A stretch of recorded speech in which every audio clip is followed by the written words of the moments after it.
नमस्कार दोस्तों, हमारे YouTube चैनल फन स्टडी में आपका स्वागत है। आज की वीडियोज़ में लेकर के आए हैं हम विभिन्न प्रतियोगी परीक्षाओं में पूछे गए संज्ञा चैप्टर के कुछ प्रश्न, महत्वपूर्ण प्रश्न हैं। आप अच्छी तरीके से इसको समझिएगा, मैं समझाने का प्रयास करूँगा। पहला क्वेश्चन कह रहा है कि शब्द प्रकार के आधार पर मनुष्यता शब्दों का कौन सा भेद है। अब मैंने बताया था कि यदि किसी शब्द में बाद में प्रत्यय लग गया हो तो क्या कहलाता है, भाववाचक संज्ञा।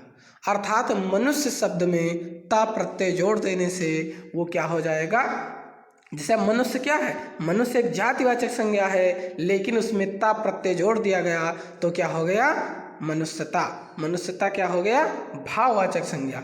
फिर कह रहा है दूध शब्द संज्ञा का उदाहरण है। अब मैंने बताया था कि कोई लिक्विड चीज़ है, क्या है, कोई लिक्विड चीज़ है तो क्या हो जाएगी, लिक्विड चीज मटेरियल नाउन अर्थात पदार्थवाचक संज्ञा कह लो या द्रव्यवाचक संज्ञा कह लो, या कोई खाने पीने की चीज है तो वो भी हो जाएगी। नंबर 3 पर है लड़का किस प्रकार की संज्ञा है। मैंने पहले दिन बताया था कि जब मैं कोई चीज़ की उत्पत्ति होती है तो हम क्या कहते हैं कि लड़का हुआ या लड़की हुई, अर्थात जातिवाचक संज्ञा। क्या कौन सी, जातिवाचक संज्ञा हो जाती है, अर्थात इसका हो जाएगा जातिवाचक। फिर कह रहा है बुढ़ापा। अब देखो इसमें भी क्या है, बुढ़ा प्लस आपा, अर्थात क्या है, बुढ़ा जाति हो गया और आपा लगा है तो क्या हो गया, समझ जाओ, भाववाचक संज्ञा। तो इसमें क्या हो जाएगी, भाववाचक संज्ञा, प्रत्यय लगा हुआ है तो ये हो गया भाववाचक संज्ञा। फिर कह रहा है सेना, दल, सभा और कक्षा आदि शब्द कौन सी संज्ञा है। तो अब ये सब सेना क्या होती है, ग्रुप, दल देखो चलता है भीड़ जैसी, सभा लगती है कई लोगों की, कक्षा लगती है कई सारे बच्चों की, तो ये हो जाएगा हमारा समूहवाचक संज्ञा।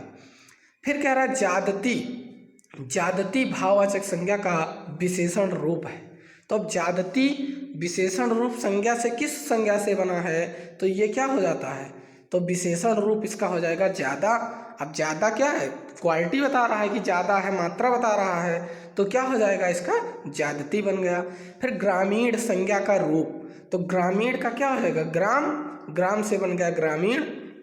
कह रहा नदी, मैंने बताया था वीडियोज में कि किसी नदी का नाम हो तो वो क्या हो जाता है, जातिवाचक संज्ञा। कौन सी, जातिवाचक संज्ञा। फिर कह रहा है यमुना। अब यमुना किस प्रकार की संज्ञा है, तो यमुना देखो नाम है, पार्टिकुलर नेम है किसी का, अर्थात किसी नदी का पार्टी विशेष रूप से नाम है, तो यह हो जाएगा हमारा व्यक्तिवाचक संज्ञा। क्या हो जाएगा, व्यक्तिवाचक संज्ञा। फिर कह रहा है चंद्रगुप्त। अब देखो यहाँ पर बहुत कंफ्यूजन होती है। देखो चंद्रगुप्त किस प्रकार की संज्ञा है। अब देखो चंद्रगुप्त एक लोग का नाम भी था, क्या था, नाम भी था। तो अब बहुत लोग इसको तुरंत बताएंगे कि ये व्यक्तिवाचक संज्ञा है, लेकिन बिल्कुल नहीं। अगर किसी ऐसे व्यक्ति को इंडिकेट कर रहा हो जो जिनका मुहावरों में प्रयोग किया गया हो, अर्थात बहुत लोग कहते हैं ना कि तुम उस जमाने के चंद्रगुप्त हो, अर्थात उनकी एक जाति बता रहा है, चंद्रगुप्त का एक समझ लो जाति बता दिया कि तुम चंद्रगुप्त के समान हो, अर्थात तुम कर्ण के जैसे हो, तुम गांधी जैसे हो।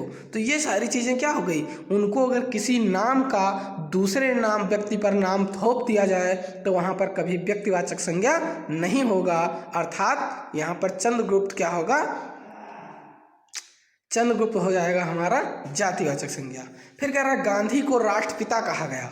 अब राष्ट्रपिता, राष्ट्रपिता क्यों कहा गया, जब हम लोग जाति के रूप में कहा गया है, अर्थात यहाँ पर राष्ट्रपिता भी क्या होगा, समझ लो कि क्या हो जाएगा, राष्ट्रपिता जातिवाचक हो जाएगा। भाववाचक संज्ञा कितने प्रकार के शब्दों से बनती है, तो भाववाचक संज्ञा लगभग 6 प्रकार के शब्दों से बनती है, जैसे जाति से, संज्ञा से और विशेषण से, क्रिया से, कई प्रकार के। तो इन सब चीज़ों को अच्छे से पढ़ लेना। फिर कह रहा है आप बाप का संबंध संज्ञा रूप क्या होगा, तो बाप का संबंधवाचक संज्ञा क्या होगा, क्या हो जाएगा, कोई बताएगा, कमेंट करिए अगर किसी को पता हो तो हो जाएगा ये क्या, बपौती। क्या हो जाएगा? बपौती। मैंने बताया था कि प्रत्यय लगा देने से क्या हो जाएगा? भाववाचक संज्ञा बन जाएगा। फिर कह रहा है स्वतंत्रता का संज्ञा भेद। अब स्वतंत्रता हमें क्या होती है? मिलती है, अर्थात हम उसे ग्रहण करते हैं, उसको हम दिखा नहीं सकते किसी को, तो वो चीज़ फीलिंग चीज़ है कि हम किसी से जब हम आज़ाद हो जाते हैं तो हमें महसूस होता है कि हम आज़ाद हो गए हैं, अर्थात भाववाचक संज्ञा। फिर कह रहा है गरीबों की सहायता करो। तो गरीब शब्द क्या है? तो गरीब एक क्या है? मतलब भाववाचक संज्ञा हो जाएगा यहाँ पर।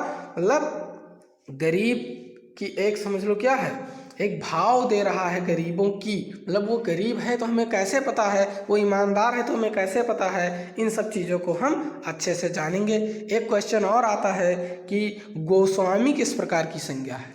अब तुरंत सब लोग जानते हैं कि गोस्वामी क्या है?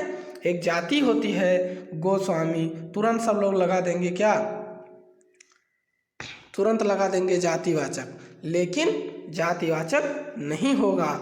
गोस्वामी तुलसीदास अर्थात व्यक्तिवाचक संज्ञा हो जाएगा। तो अगर अब हमारी वीडियोज अच्छी लगी हो तो इसे लाइक कीजिए, सब्सक्राइब कीजिए और ढेर सारे मित्रों को शेयर कीजिए। धन्यवाद।